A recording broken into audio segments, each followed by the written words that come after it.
हिवाळ्यामध्ये भरपूर अशी ताजी मेथी येते, यापासून बनलेलं हा पिठलं सगळ्यांना आवडेल असा प्रकार आहे। त्यासाठी इथे मी मध्यम आकाराची जोडी स्वच्छ निवडून घेतलेली आहे।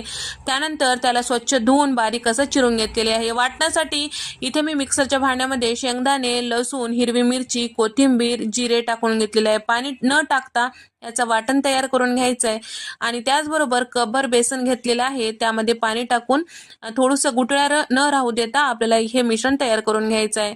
फोडणी देण्यासाठी कढईमध्ये तेल टाकून घेतलेलं आहे, जिरे मोहरी टाकून घेतलेले, कांदा टाकलेला आहे आणि तयार करून घेतलेलं वाटण, मेथीची भाजी टाकून परतून घ्यायचं। त्यानंतर 2 ग्लास पाणी टाकून घेतलेले, हळद टाकलेलं आहे आणि त्याचबरोबर चवीपुरतं मीठ टाकलेलं आहे। पाण्याला उकळी आलं की तयार करून घेतलेलं मिश्रण टाकून घ्यायचं आहे। आता हे पिठलं छान असं मिक्स केल्यानंतर 2 चमचे तेल कच्चं टाकायचं वरतून, म्हणजे पोटाला बाधणार नाही आणि त्याचबरोबर लास्टला लिंबाचा रस टाकायचं। कमी गॅसवर 5 मिनिटं शिजून घ्यायचं। तयार झालं मस्त चमचमीत पिठलं।